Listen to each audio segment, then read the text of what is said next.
Selamat malam, selamat sore, selamat pagi buat kita semua. Saya Tarom Gurning dari Prodi D3 Teknologi Komputer dengan NIM 1332304. Ingin menjelaskan apa itu software.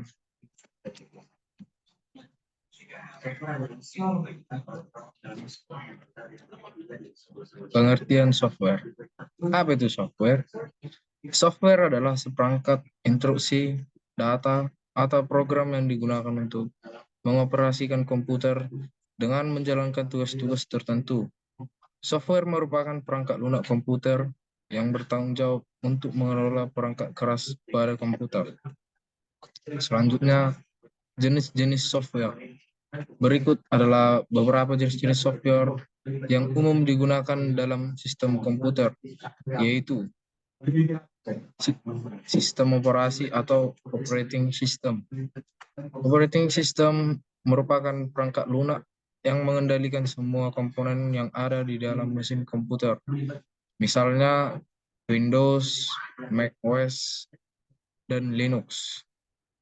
Lalu selanjutnya application software atau program aplikasi. Application software digunakan untuk melakukan tugas-tugas spesifik seperti pengolahan kata, pengolahan angka, pengeditan foto, dan lain-lain. Misalnya contohnya yaitu Microsoft Word, Microsoft Excel, Adobe Photoshop. Selanjutnya utility software atau program bantu, yaitu membantu dalam mengelola dan memelihara sistem komputer, seperti membersihkan file yang tidak perlu, mengoptimalkan kinerja, dan lain-lain. Misalnya WinRAR. Dan selanjutnya yaitu ada firmware. Firmware merupakan perangkat lunak yang tertanam dalam perangkat keras dan bertanggung jawab untuk mengendalikan fungsionalitas perangkat tersebut. Contoh, firmware pada router, printer, atau smartphone.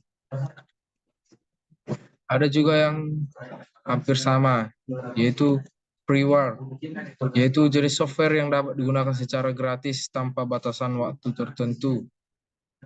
Namun, sebagian besar freeware memiliki fitur yang tidak bisa sekompleks versi berbayar. Misalnya VLC Media Player atau 7-Zip. Selanjutnya ada open source. Software dengan kode sumber yang dapat diakses oleh pengguna. Pengguna dapat mengubah, mengembangkan, dan mendistribusikan ulang software ini sesuai dengan lisensi yang ditentukan. Contoh Mozilla Firefox dan Library Office. Kemudian ada AdWords, software yang menampilkan iklan kepada pengguna. Iklan ini dapat muncul dalam bentuk pop-up, banner, atau tautan yang terintegrasi dengan program. Contoh uTorrent, Skype, dan selanjutnya itu malware. Jenis software yang dirancang untuk merusak atau menginfeksi komputer. Contoh virus komputer, worm, ataupun trojan. Selanjutnya ada shareware. Software yang dapat digunakan secara gratis untuk jangka waktu tertentu. Setelah itu, pengguna diharuskan membayar untuk menggunakan versi penuhnya. Contohnya ada WinRAR dan Adobe Acrobat. Dan yang selanjutnya itu spyware. Spyware. Software yang secara diam-diam mengumpulkan informasi tentang pengguna dan aktivitasnya, kemudian mengirimkan informasi tersebut kepada pihak ketiga tanpa izin pengguna. Contoh keylogger, adware yang mengumpulkan data pengguna. Kita selanjutnya akan membahas generic process framework dalam software engineering. Aktivitas proses framework yaitu ada requirement atau pada tahap ini tim pengembang perangkat lunak berinteraksi dengan pelanggan untuk memahami dan mendokumentasikan kebutuhan sistem perangkat lunak yang akan dikembangkan. Yang kedua ada implementation. Pada tahap ini tim pengembangan mulai mengkode perangkat lunak sesuai dengan rancangan yang dibuat. Ini adalah perangkat lunak sebenarnya dibangun. Yang ketiga ada desain. Pada bagian ini, tim merancang struktur dan arsitektur sistem perangkat lunak, mencakup pembuatan diagram, spesifikasi teknis, dan pemilihan teknologi yang sesuai dengan yang akan kita implementasikan. Yang keempat ada testing. Setelah implementasi selesai, perangkat lunak harus diuji dengan menyeluruh dan memastikan bahwa itu berfungsi sesuai dengan yang diharapkan. Mencakup fungsional, pengujian kesalahan, dan pengujian kinerja. Yang terakhir ada deployment and maintenance. Setelah perangkat lunak diuji, kemudian diberikan kepada pelanggan dan diimplementasikan secara luas. Setelah itu, pemeliharaan akan dilakukan atau memperbaiki bug dan menambah fitur baru. Selanjutnya kita akan membahas software proses. Pengertian software proses yaitu kumpulan kegiatan, tindakan, dan tugas yang dilakukan ketika suatu produk akan dibuat. Software proses termasuk tahap perencanaan, desain, implementasi, pengujian, dan pemeliharaan perangkat lunak. Selanjutnya, software proses model. Apa itu software proses model? Model proses perangkat lunak atau software proses model adalah rancangan kerja atau kerangka kerja yang menggambarkan bagaimana pengembangan perangkat lunak harus dilakukan. Ini adalah panduan yang mengatur urutan langkah-langkah, aktivitas, dan tahapan yang harus diikuti oleh tim pengembangan dalam siklus hidup perangkat lunak. Model proses perangkat lunak menggambarkan bagaimana berbagai aktivitas pengembangan perangkat lunak saling berhubungan dan bagaimana proyek perangkat lunak harus diorganisasi. Pembahasan selanjutnya yaitu perspektif software proses model. Yang pertama itu waterfall. Model waterfall adalah salah satu model proses perangkat lunak paling tradisional dan sekuensial. Ini menguraikan proses pengembangan perangkat lunak menjadi serangkaian tahap linear yang harus diikuti secara berurutan. Dan waterfall ini cocok dilakukan pada proyek skala besar. Langkah-langkah preskriptifnya yaitu tahapan-tahapan dalam model waterfall mencakup analisis, perancangan, implementasi, pengujian, penerapan, dan pemeliharaan. Setiap tahapan harus diselesaikan sebelum melanjutkan ke tahap berikutnya.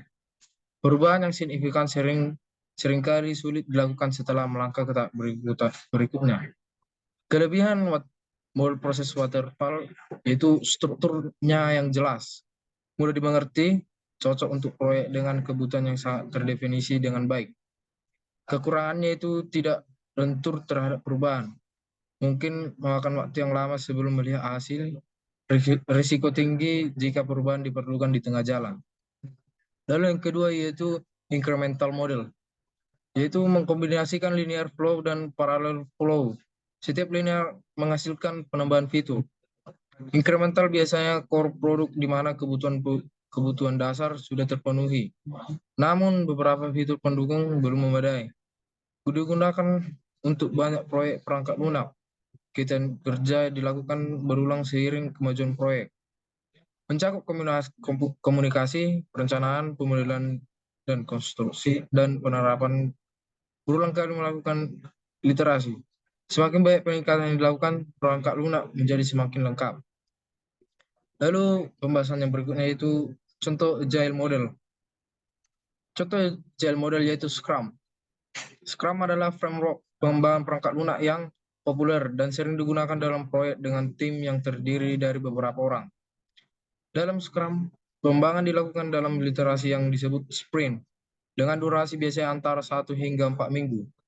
Setiap sprint dimulai dengan sprint planning meeting untuk merencanakan dan memprioritaskan pekerjaan yang akan dilakukan selama sprint tersebut. Selama sprint bekerja, tim bekerja secara mandiri untuk menyelesaikan tugas-tugas yang telah ditetapkan. Pada akhir sprint, dilakukan sprint review meeting untuk mengevaluasi hasil kerja, dan sprint retrospektif meeting untuk membahas pembelajaran dan perbaikan yang dapat dilakukan pada sprint berikutnya.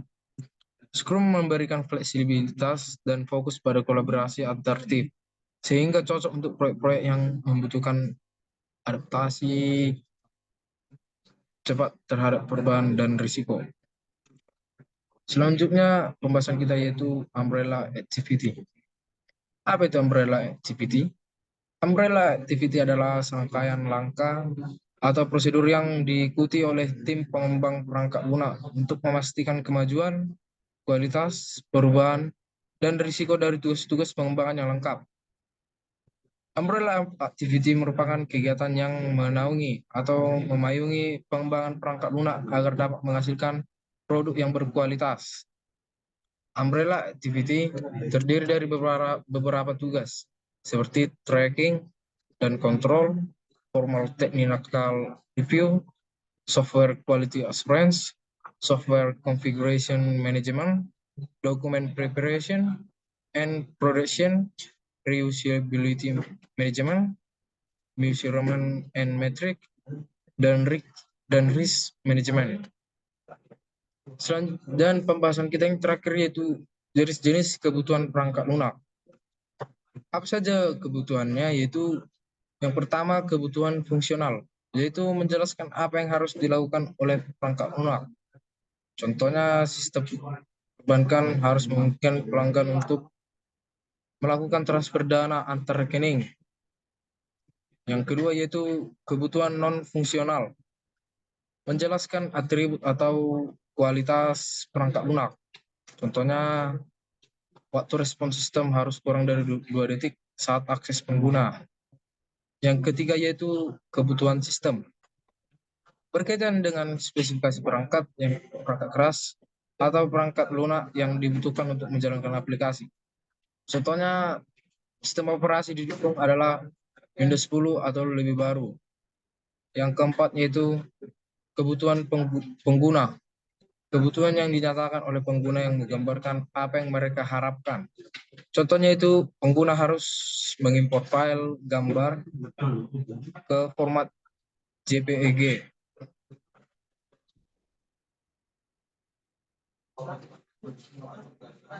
Sekian dari hasil presentasi saya. Terima kasih.